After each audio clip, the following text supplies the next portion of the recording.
Now, the beautiful thing about hypertrophy is there's so many ways to induce it, to stimulate protein synthesis.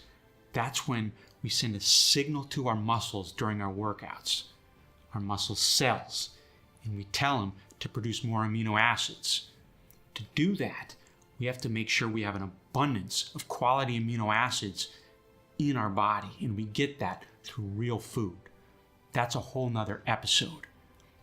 But let's talk about some of those ways we can have fun in the gym inducing hypertrophy. We get to change our workouts up. We don't have to stress out too much on what's the right way or the wrong way. You can add more weight and lower the reps, or you can decrease the weight and increase the reps. Perhaps you adjust your tempo on the concentric phase of the contraction, or you do it on the eccentric phase. You change the equipment you use. One day, you might be doing a whole body workout, or you decide split body parts is more your thing. For instance, chest and triceps on one day, shoulders and arms on another. You get the idea. We can also do unilateral or bilateral movements, which I highly recommend.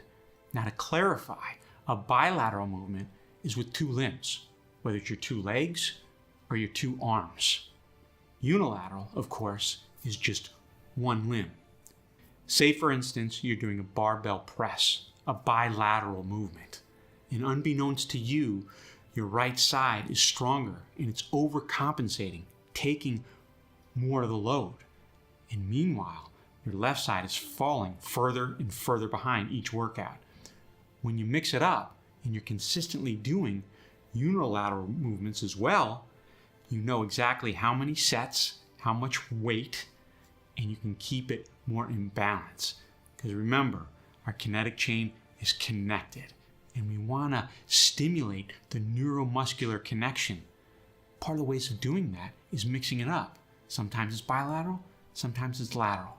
Sometimes it's compound movements with free weights, sometimes it's machines. So what is it about machines versus free weights?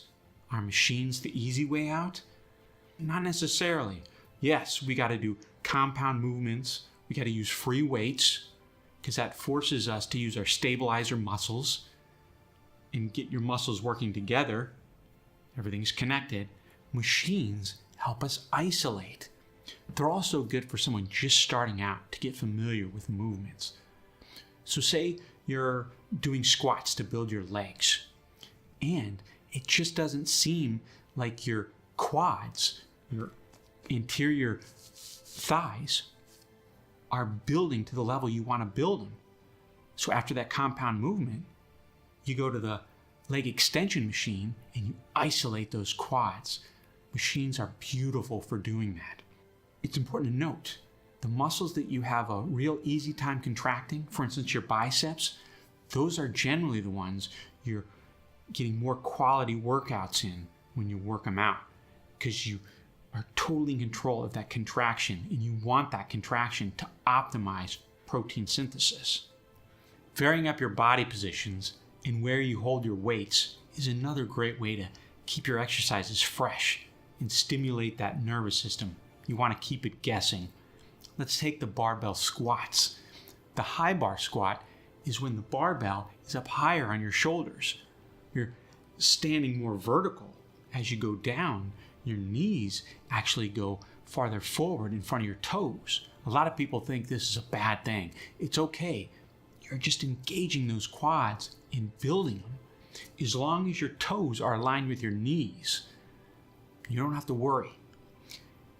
And then your erector spinae in the back aren't getting as much work in your glutes.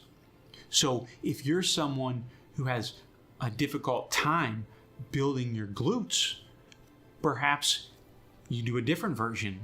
You do the low back squats where you bring the bar down below your shoulder girdle. Now this tends to move you forward. You're leaning over, you're more horizontal.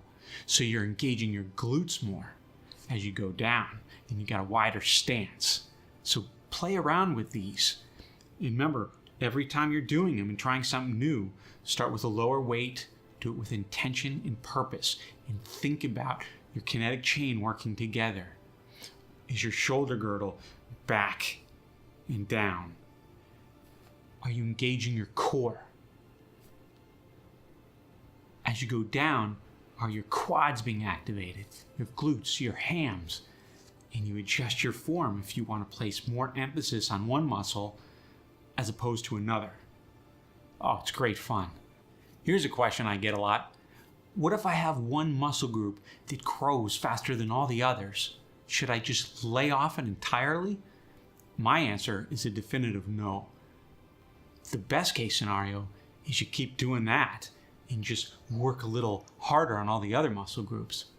Now, if you do lay off, just lay off some. For instance, you can do it twice per week. Lower the volume, or even once per week, and just go hard till failure. Make it a compound movement to ensure you're activating all the stabilizing muscles, you're making sure you're keeping balance, and you're stimulating those neuromuscular connections in those movements. Because if you lay off them, that part of your body kind of goes on vacation. You don't want that. What about the order of exercises? Is it imperative that I go in a specific order when I get in there? No, you don't have to. Mix it up. Remember, we're sending that signal in a lot of different ways to the cell to induce protein synthesis. Perhaps you go in there one day and you want to pre-fatigue your biceps right before you transition to your back. That's an option.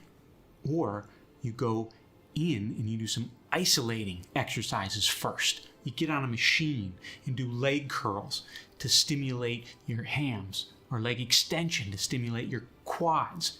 And then you go to a compound movement like squats. There's so many different options. Whole body workouts versus body part splits. Say, for instance, you go a month and you're doing whole body workouts 3 times a week. And then the next month, you're doing body part splits for 5 days a week. Maybe Monday, it's chest and tris. Tuesday, back and bis. Wednesday, shoulders. Thursday, the anterior part of the upper leg, like your quads. And then Friday, you're focusing more on your posterior legs, like your hamstrings. Now notice I split the legs into 2. A lot of people treat the legs as one body part. And this often leads to neglecting the legs. Sure, you can do legs all in one day, but make sure you're pulverizing those legs, hitting the quads, the glutes, the hams, and of course, let's not forget the calves. Very important. All these fun variations to mix up your workouts to induce hypertrophy. What about the folks out there who need structure? You thrive on structure. Well, let me alleviate your worrying for a moment. There are 3 constants that you can have to structure your workouts. Make sure you're getting in there frequently. That's huge. You can't take long hiatuses. Intensity. Are you getting in there and really getting after it? You don't have to kill yourself every workout, but be intense and focused. Also, volume. Reps times sets. Are you getting your volume in from week to week? Let's get into volume. How many reps? What's the right amount of sets? And how much time should I rest in between sets? All those questions will be answered next episode, so stay tuned. In the meantime, move through life with intention and purpose. I love you.